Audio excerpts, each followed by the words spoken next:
According to a report by the European Union, the transport sector is responsible for nearly 28% of the total carbon dioxide emissions, while the road transport is accountable for over 70% of the transport sector emissions. Therefore, the authorities of most developed countries are encouraging the use of electric vehicles to avoid the concentration of air pollutants, carbon dioxide, as well as other greenhouse gases.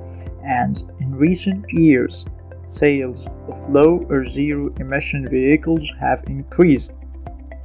Fortunately, Egypt has been lagging in the shift towards electric vehicles in general.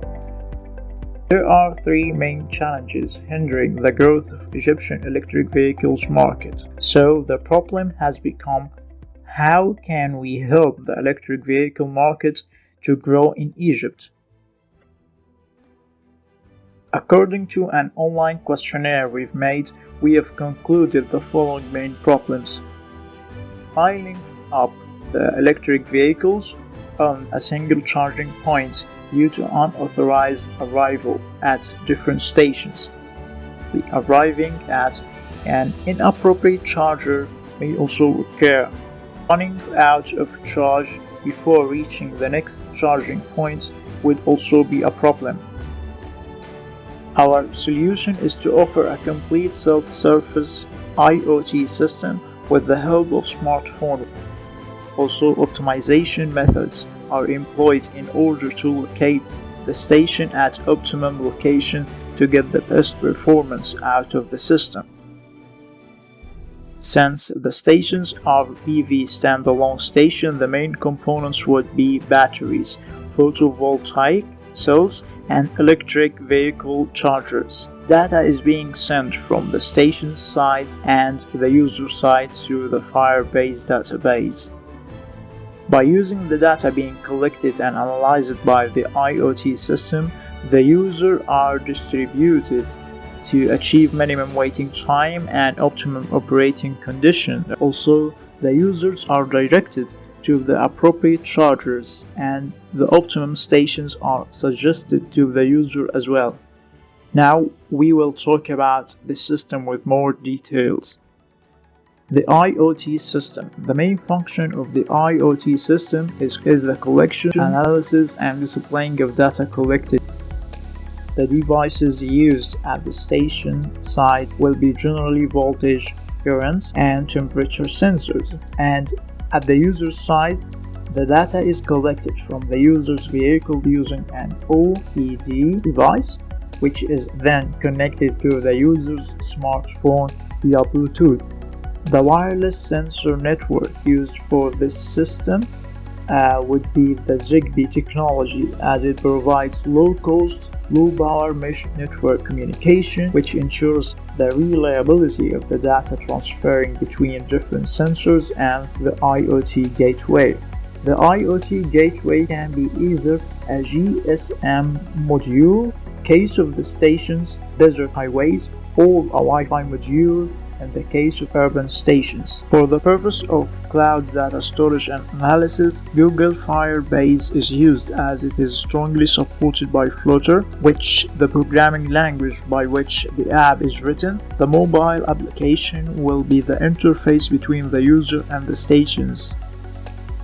Here is a prototype of a single communication channel sending a voltage readings to the real-time database.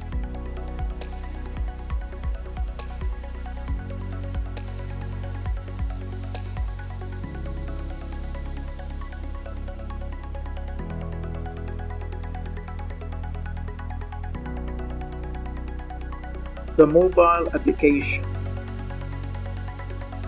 The development language which is used in building our application is Flutter. To provide our solution to the largest number of users, either they are using Android or Apple smartphones. So Flutter community is very active and new development packages are created every day.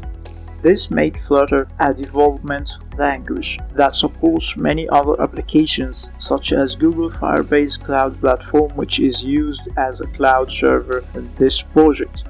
The idea of the application is to provide a self-service system that ensures solving of most of the problems mentioned before using the power of the data. Here are some of the main features the app offers. Create an account and log in. The user can easily create an account by entering some basic data such as name, phone number, email, and password. Each newly created account will have its own EID, which makes the account unique and helps the system recognize the user. Adding and updating data.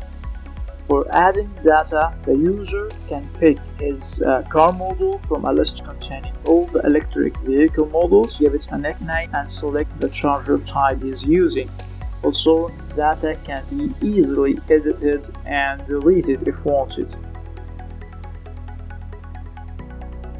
This data is necessary for the system to operate at its full functionality.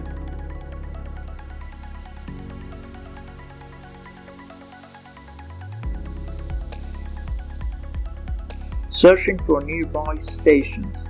Using this feature, the app shows the user all the stations near him based on his charger type. Then the user can select a station to make a manual reservation by entering his arrival time and the desired state charge. If the station is out of reach, the application will notify the user. Also, if there is no free place at the user's arrival time, the app makes some suggestion to the user.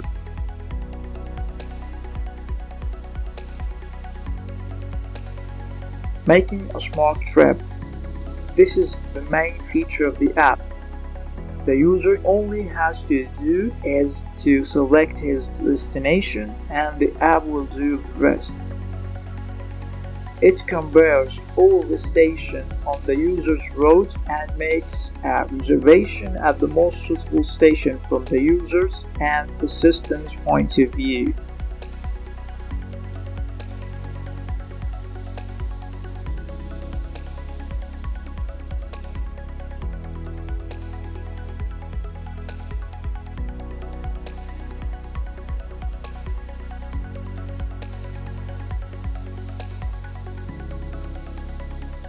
The overall system. Each station will be updated with the predicted output power of the PV system, which will use MPPT control. This is done by a program that requests the temperature and irradiation data forecasting from special web servers for specific latitude and longitude. This data is then applied to the PV equations to give the maximum power for the system. The station's load is calculated from both the pre-made reservation and the user through the application or by at-site reservations made by the users. And by knowing the size of the backup battery system, future reservation requests can be accepted or denied based on the available power at the time of the reservation. Station design. The station design includes lighting, firehouse, power sockets, and CCTV. Optimization is done by MATLAB simulator and a cost function. Also, sizing of the PV system, batteries, converters, and inverters is done. The station is divided into two parts, the charging part and the generation part. Each station covers an area of 3,000 meters square, which is divided into a charging area, operation area, and temporary parking area. Movement direction inside the station is shown as following. Charging area. Number of DC chargers depends on the maximum number of the EV that can be in the station at the same time. The generation part will be behind the station and its area depends on the number of the PV modules.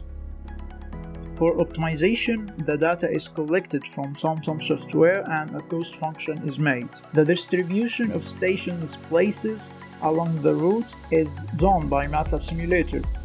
The cost function is made for the following purposes. By using MATLAB simulator with the effect of some parameters, we can select the suitable number and places for charging stations along the road.